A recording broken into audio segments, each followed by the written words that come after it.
दोनों नेता जनसभा को संबोधित करने वाले हैं। दोपहर के 12:20 पर दोनों नेता पहुंचेंगे कुशीनगर। गठबंधन प्रत्याशी अजय प्रताप सिंह के पक्ष में जनसभा को संबोधित करेंगे आज। वहीं दोपहर के 2:40 पर बराव कस्बा देवरिया में जनसभा को संयुक्त बताया जा रहा है, जनसभा को संबोधित करने वाले हैं। इसके बाद सपा प्रत्याशी सदल प्रसाद के पक्ष में जनसभा को संबोधित करेंगे आज। तो राहुल गांधी अखिलेश यादव संयुक्त जनसभा करेंगे आज, बताया जा रहा है कुशीनगर पहुंचेंगे। इसके बाद सपा प्रत्याशी सदल प्रसाद के पक्ष में जनता को संबोधित करने वाले हैं। तो देखिए, इंडिया गठबंधन की तरफ से भी लगातार प्रचार प्रसार किया जा रहा है। देवरिया और कुशीनगर में दोनों नेता आज जनसभा को संबोधित करने वाले हैं।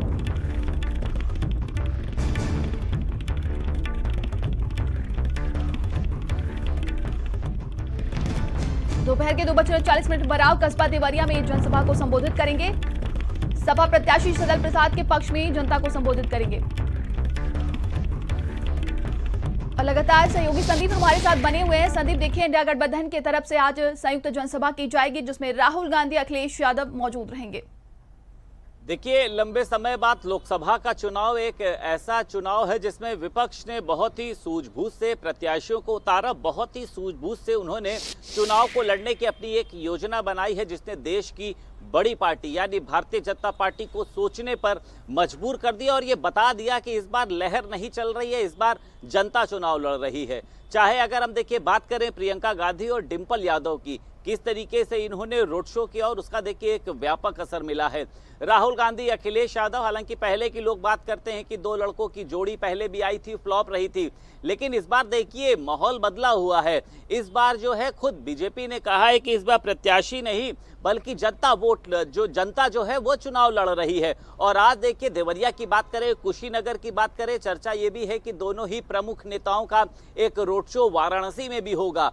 वाराणसी बहुत खास है, देखिए सभी को पता है। और उसी के साथ साथ इस बार जो विपक्ष का जो गठबंधन है, जिस तरीके से मजबूती से चुनाव लड़ना हो, प्रत्याशियों को बदलना हो, शुरुआत में देखिए किरकिरी जरूर हुई कि समाजवादी पार्टी एक अनमैच्योर पार्टी है, प्रत्याशियों के नामों को बदलना एक खेल हो गया है इसके लिए, लेकिन एक रणनीति के तहत था।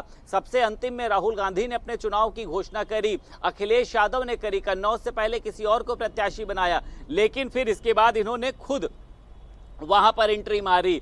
तो जितना देखिए सत्ताधारी पार्टी एक रणनीति बना रही है, उसी के तहत इस बार विपक्ष भी जो है वो एक रणनीति के तहत चुनाव लड़ने में लगा है, यानी किस तरीके से अंदर भीतर घात पहुंचकर भाजपा के प्रत्याशियों को कमजोर किया जाए। संविधान और आरक्षण के मुद्दे पे लगातार घेर रहे हैं अखिलेश यादव, और उसी के साथ साथ पेपर लीक के मामले में कि आखिर भाजपा सरकार का जो बुलडोजर है वो पेपर लीक करने वालों के घर पर क्यों नहीं चलता है, क्यों नहीं सिर्फ गरीबों के ऊपर कार्रवाई हो रही है। आखिर आज भी जो बड़े बड़े भाजपा सरकार के अंदर जो बैठे हुए लोग हैं वो क्यों खुले घूम रहे हैं। तो खुद अखिलेश यादव का देखिए कहना ये है, ईडी सीबीआई तमाम चीज़ों का दुरुपयोग करके भाजपा विपक्ष को डराने का प्रयास कर रही है, लेकिन हम लोग डरने वाले नहीं हैं। आज वाराणसी, कुशीनगर, अगर हम देवरिया की बात करते हैं, बड़ा देखिए रोड शो होगा। अखिलेश यादव मौजूद रहेंगे, राहुल गांधी मौजूद रहेंगे।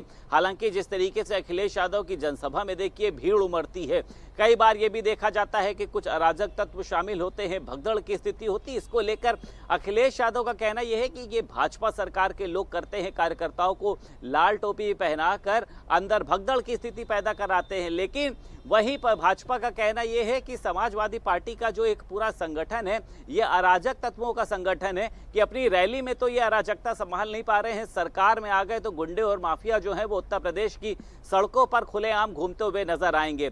अब अंतिम चरण बचा है, जितनी भी ताकत झोंकनी है पार्टियों को उनको झोंक लेनी चाहिए। इसके बाद ये नंबर जो है वो 5 साल बाद आएगा, और इस बार का चुनाव यकीन मानिए एक तस्वीर तय करेगा कि क्या विपक्ष की कोई तस्वीर है, क्या विपक्ष का कोई वजूद है, या फिर विपक्ष जो है वो अब पूर्ण रूप से समाप्त हो चुका है। क्योंकि इस बार देखिए तस्वीर तो बदली है, हलचल तेज हुई है। खुद भारतीय जनता पार्टी के शीर्ष नेता अब ये लोगों से पूछते हुए नजर आते हैं कि क्या लग रहा है, कहां पर फाइट चल रही है। पहले 400 का नारा दिया जाना था, फिर उसके बाद उत्तर प्रदेश की 80 सीटों को लेकर कमल खिलाने की बात होती थी, लेकिन अब ये हो रहा है कि कितनी सीटें आ रही हैं। 60 पे चल रहे हैं, 70 पे चल रहे हैं। तो ये विपक्ष की एक रणनीति के तहत हुआ है, लेकिन अब ये देखना है कि जनता विपक्ष की इस रणनीति में कितना साथ देती है। 4 जून को जो परिणाम होते हैं वो भाजपा दिवाली मनाएगी या फिर विपक्ष दिवाली मनाएगा। जानकारी के लिए बहुत बहुत धन्यवाद आपका। और अब खबर बलिया से, जहां पर